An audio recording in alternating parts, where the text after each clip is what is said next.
guys, my name is Raven and you're watching It's So Raven.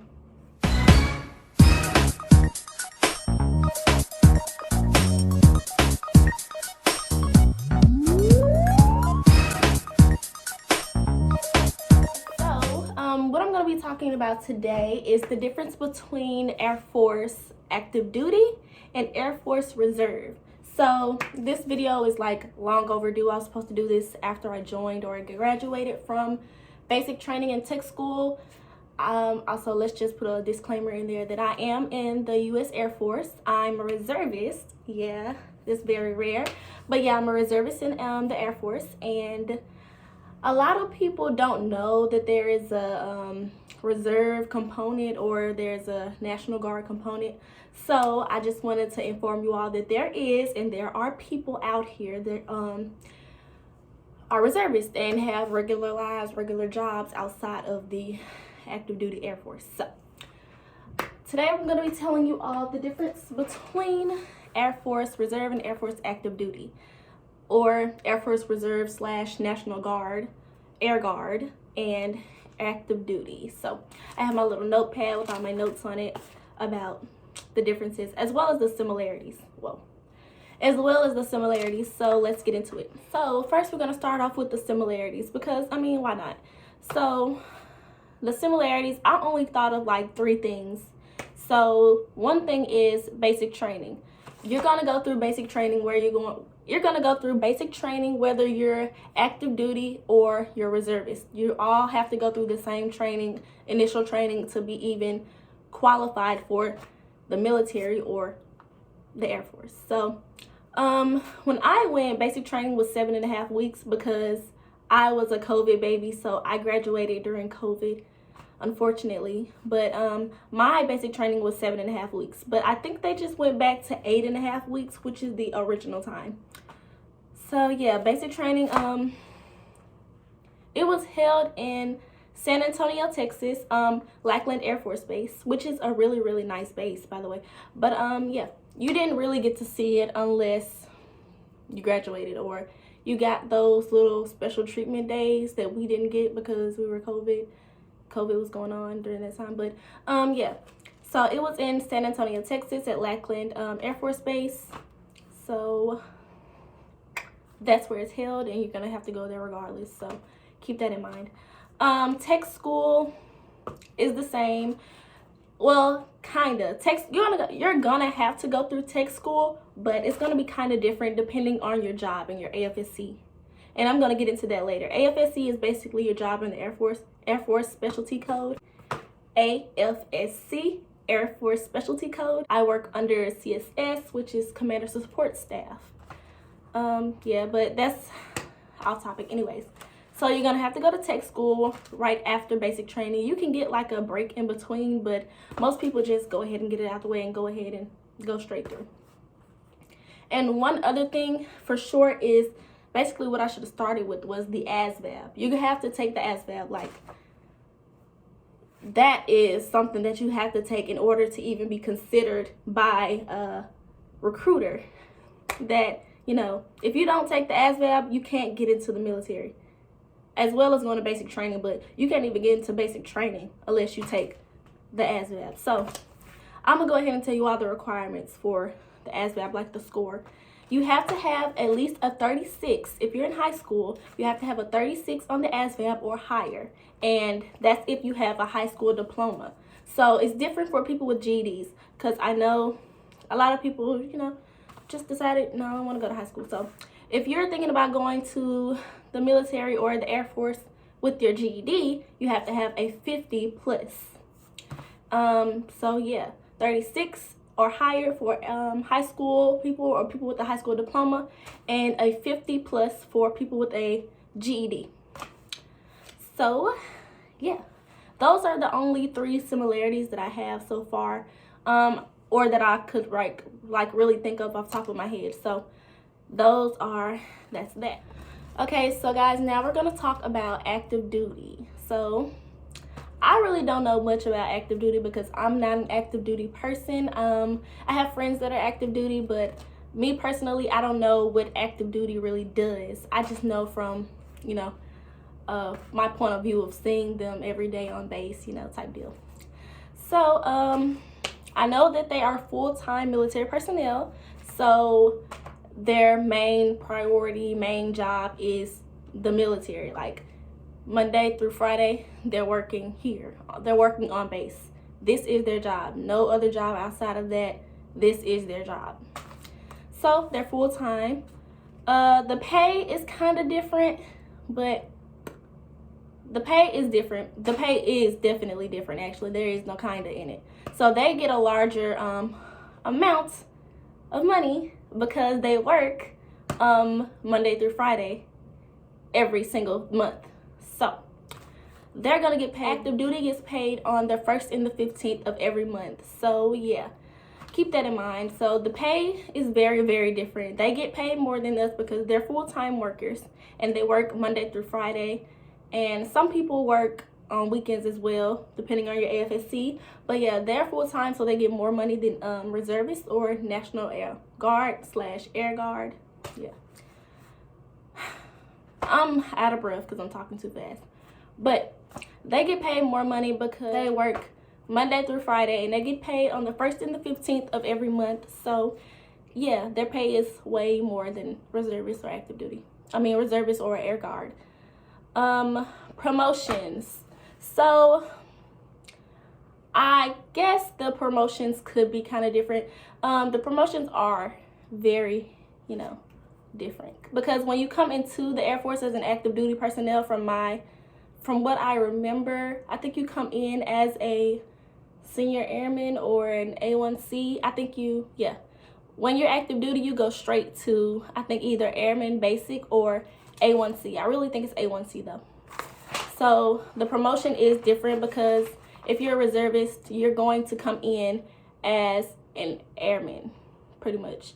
Unless you have like college experience before you come in, like I did, you're gonna come in as an airman basic, airman basic or an airman. So yeah, active duty, their promotion, they might get promoted to sergeant or senior airman way before a reservist or air guardsman, basically because of the difference between the reservist and the active duty. The active duty come in as they go in as A1C. We go in as airman or airman basic. So yeah, the promotion is different. We also get promoted kind of faster. Reservists and Air Guard, we get promoted kind of faster than active duty. I really don't know why just yet, but I know that we get promoted way faster than them. I think the requirements are the same, pretty much kind of are the same, but our promotion time is kind of faster than theirs because we're only here part-time while they're working full-time, which is backwards, but whatever. Benefits.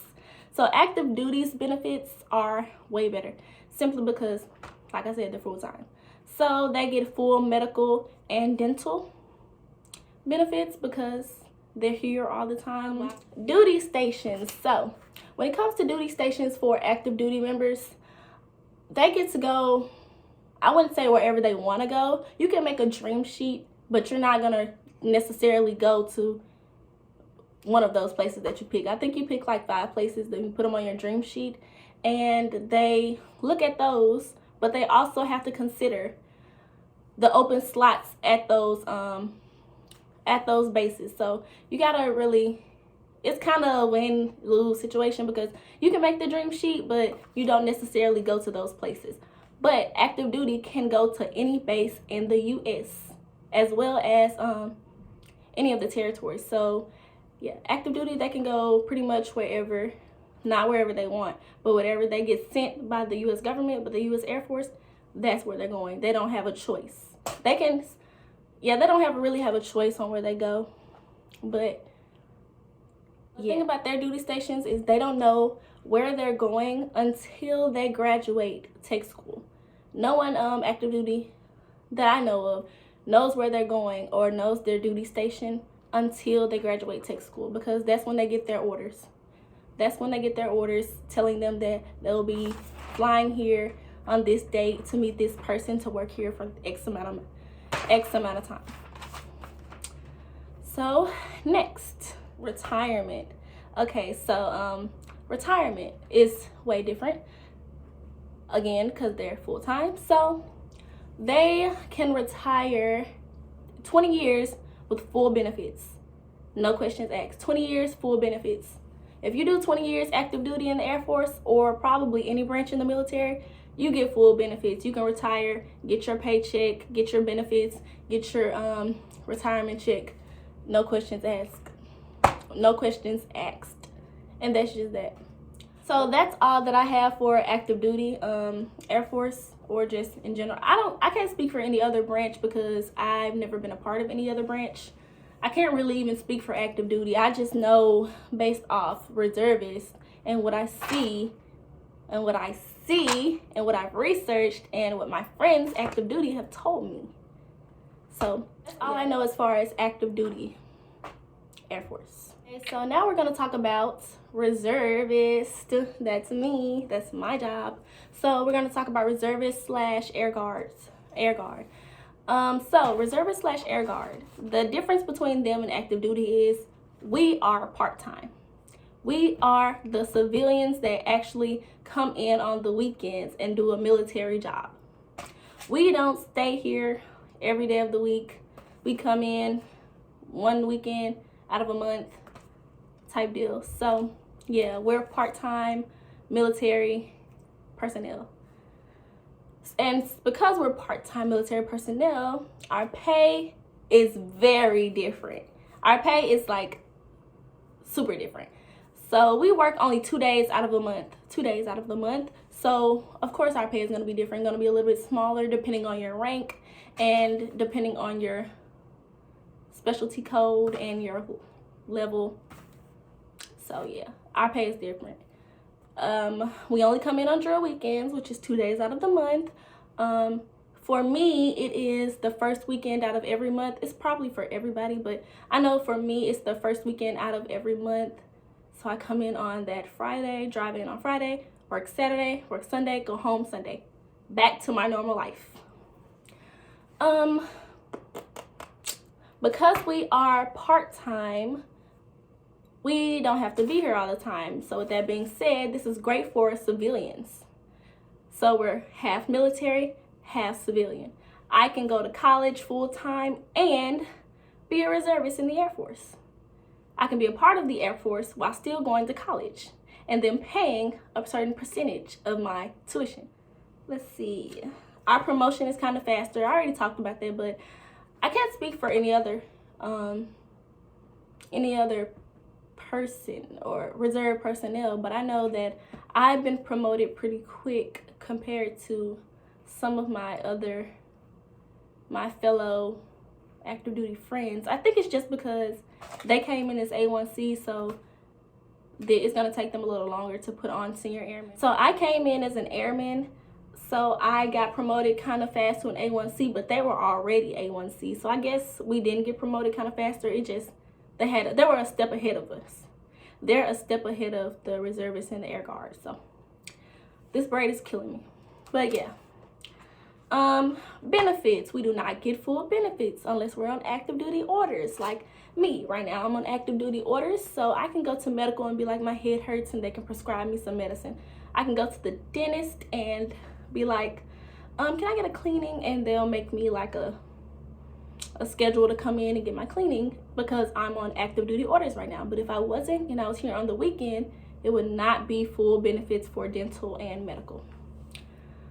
So yeah, Air Force Reserve and Air Force National Guard are for people who want to go to college on campus full-time, people who want to have civilian jobs, who want to work outside of the military but also get that military experience. That's what National Guard and Reservists, that's what most National Guard and Reservist people think about when they join. That's what they think about. So yeah, it's more convenient for the people that want to also live a civilian lifestyle. Duty stations. So reservists and air guards duty stations are way different because we can't go anywhere in the U.S. We are stationed locally wherever our home is. We are stationed somewhere that is in the, close to where we stay. We are stationed essentially close to our homes because we only come in on the weekend. So yeah. Next and lastly is retirement. So the retirement for us is different simply because we're part-time. So since we're part-time, we only get a certain amount of retirement benefits. We only get a certain amount of benefits. We get to retire and it's gonna be 20 years, but we don't get full benefits. So the biggest thing I'm getting at here is active duty, full-time benefits, full-time personnel. Reservists, part-time benefits, because part-time personnel. Now, you can get on active duty orders, and it can be kind of different. Reservists can get on active duty orders because I'm a living witness. I was on active duty orders at one point for like almost a year after tech school. I'm on active duty orders now for about a month and a half. So it's possible to get the active duty experience if you want it, but essentially it's made for reservist people, part-time. So yeah, that's all I have for the difference between active duty reservist and so yeah, that's all I have for the difference between active duty and the difference between reservist and air guard. So I hope this video was helpful. If you need any more information, just comment down below and I'll make another video answering the questions. I'll also answer some of the questions down below. Don't forget to like, subscribe, and turn on your post notifications because I will be posting more things about the Air Force.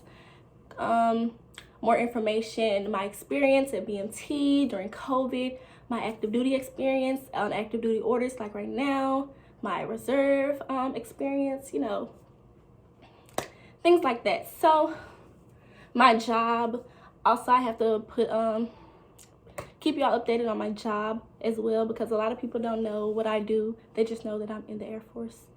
And no, I do not fly planes. For the people that ask me that all the time. No, I do not fly planes. I am not a pilot, guys. I'm just in the Air Force. So yeah, that's all I have for this video, and see you guys later in the next one. Bye.